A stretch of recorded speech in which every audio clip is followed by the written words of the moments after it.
సిరిపురంలో ధనగుప్తుడు అనే వర్తకుడు ఉండేవాడు. అతను పెద్ద ఎత్తున వ్యాపారం చేస్తూ ఉండేవాడు. వ్యాపారంలో ఎప్పుడూ తలమునకలు అయ్యుండేవాడు. రావాల్సిన బాకీలు, ఇవ్వాల్సిన మొత్తాలు రోజంతా లెక్కలు చూసుకుంటూ ఉండేవాడు. క్షణం కూడా విశ్రాంతి ఉండేది కాదు. ఒక్కోసారి భోజనం చెయ్యడానికి కూడా సమయం దొరికేది కాదు. రాత్రిళ్ళు కూడా నిద్రపోకుండా ఏవో లెక్కలు వేసుకుంటూ ఆలోచిస్తుండేవాడు. భర్త పరిస్థితికి వర్తకుడి భార్య బాధపడేది. చేసిన వ్యాపారం చాలు, సమయానికి తిండి నిద్ర లేని సంపాదన అవసరమా? నువ్వు అన్నది నిజమే, కానీ సంపాదన ఒక వ్యసనమే. ఆట మధ్యలో ఆపలేము, ఇలా కొనసాగించాల్సిందే. పైగా మనల్ని నమ్ముకొని చాలామంది బ్రతుకుతున్నారు అంటూ తన నిస్సహాయతను వ్యక్తపరిచాడు. వర్తకుడి ఇంటి పక్కనే రామయ్య అనే పేదవాడు ఉండేవాడు. అతడు ప్రతిరోజు ఎక్కడ పని దొరికితే అక్కడికెళ్ళి శారీరక కష్టం చేసి సాయంకాలానికి తృణమో పణమో తెచ్చి భార్యకిచ్చేవాడు. ఆమె ఆ వచ్చిన కొద్దిపాటి సొమ్ముతో కలో గంజో కాచి అతనికి పోసేది. పగలంతా కష్టించి పనిచేసిన రామయ్యకు ఏ విచారం ఉండేది కాదు. భార్య పోసిన గంజని సంతోషంగా త్రాగి రాత్రిపూట ఆరు బయట కూర్చొని తుంబురాను మీటుతో తనకు నచ్చిన పాటలు పాడుకునేవాడు. ఈ పేదవాడి పాటలు వర్తకుడికి వినిపించేవి, కానీ అతను వాటిని పట్టించుకునేవాడు కాదు. చుట్టు ప్రాకారములు సొంపుతో గట్టిస్తి రామచంద్ర, ఆ ప్రాకారముకు పట్టి 10,000 వరహాలు రామచంద్ర,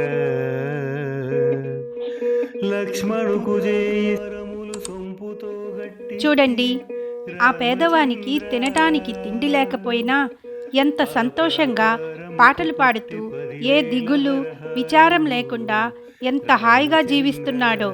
మీకు అన్నీ ఉన్నా సమయానికి తిండి నిద్ర కరువైన మిమ్మల్ని చూస్తుంటే నాకు చాలా బాధగా ఉంది.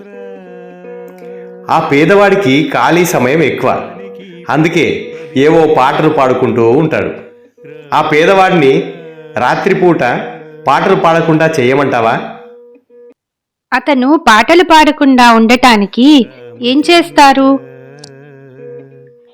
డబ్బు ఇస్తాను. డబ్బు ఇస్తే మరింత సంతోషంగా పాటలు పాడుకుంటాడు. ఏం జరుగుతుందో చూద్దాం. తెల్లవారాక పేదవాడింటికి వెళ్ళాడు వర్తకుడు. వర్తకుడిని చూసి పేదవాడు కంగారుగా, దండాలయ్యగారు, ఏమిటి ఇలా వచ్చారు? కబురు చేస్తే నేనే వచ్చేవాడినిగా. అది కాదు రామయ్య, మనం ఇరుగు పొరుగునే ఉన్నా మనం కలుసుకోవడం కుదరలేదు. ఎలా ఉన్నావు? ఏముందిలేండి అయ్యగారు, రెక్కాడితే గాని డొక్కాడడం లేదు. ఒళ్ళంతా హోనం చేసుకున్న పూట గడవడం కష్టంగా ఉంది. అయినా ఉన్నంతలోనే సంతోషంగా బతుకుతున్నాం. రామయ్య, నీకు 1000 వరహాలు ఇస్తాను.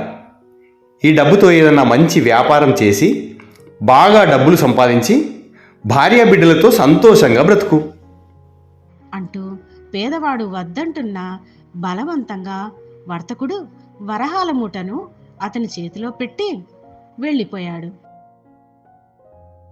ఈయన ఎవరో గొప్ప ధర్మాత్ముడుగా ఉన్నాడు. ఇక మనం కష్టపడకుండా ఈ డబ్బుతో వ్యాపారం చేసి సుఖంగా బ్రతకాలి. నిజంగానే ఆ వర్తకుడు మన పాలిట దేవుడు. ఈ డబ్బుతో ఏం వ్యాపారం చేద్దామో నువ్వే చెప్పు. 4 బర్రెలు కొని నలుగురికి పాలు పోసి బ్రతుకుదాం. అమ్మో, బర్రెలు ఉంటే కుడితి పెట్టాలి, గడ్డి వేయాలి, పేడెత్తాలి, పాక శుభ్రం చేయాలి. ఈ చాకరీ నా వల్ల కాదు. అయితే 10 గొర్రెలు కొని అడవికి తీసుకెళ్లి మేపి బరువు పెరిగాక అమ్ముకుందాం. గొర్రెలను అడవికి తీసుకెళ్ళడం ఎలాగోలా చేస్తాను, కానీ కషాయవానికి అమ్మటం పాపం అనిపిస్తుంది. ఇలా వారిద్దరూ ఏ వ్యాపారం చేయాలో చర్చించుకుంటూ అన్నం తినడం మానేశారు. ఆ రాత్రి తుంబురాతో పాటలు పాడడం మానేశాడు రామయ్య. ఆ రాత్రి వర్తకుడి ఇంట్లో పద్దులు చూసుకుంటున్న ధనగుప్తుడితో అతని భార్య, మీరు చెప్పింది నిజమేనండి. ఈరోజు పేదవాడి పాట వినిపించలేదు. భార్య మాటలకి వర్తకుడు చిన్నగా నవ్వాడు. ఒక 3 రోజులు గడిచాయి. రామయ్య పనికి పోవడం మానేశాడు. పాటలు పాడటం ఆపేశాడు. ధనగుప్తుడు ఇచ్చిన డబ్బులతో ఏ వ్యాపారం చేయాలా అని ఎడతెగని చర్చలు చేసుకుంటున్నారు. చివరికి రామయ్యకి జ్ఞానోదయం అయ్యింది. 1000 వరహాల మూటలు తీసుకుని నేరుగా వర్తకుడి ఇంటికెళ్ళాడు.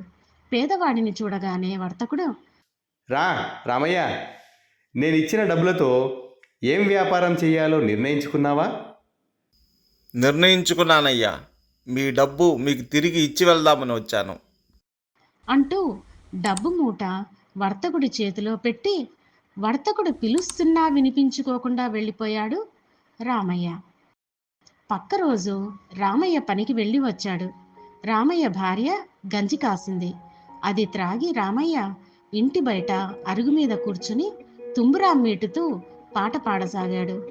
గంగ ఉదకము తెచ్చి నీకు, గంగ ఉదకము తెచ్చి నీకు, లింగ పూజలు చేతమంటే,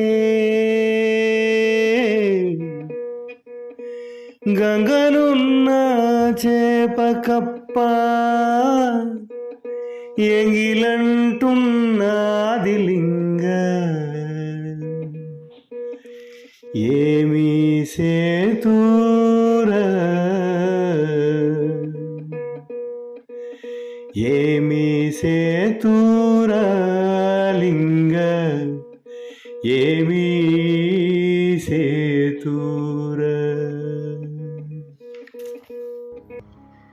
మనిషి బ్రతకడానికి ధనం అవసరమే, కానీ ధనమే సర్వస్వం కాదు. ఆత్మ సంతృప్తిని మించిన ఆనందం లేదు. ఆత్మ సంతృప్తి ఉంటే పేదవాడు కూడా హాయిగా జీవించవచ్చు.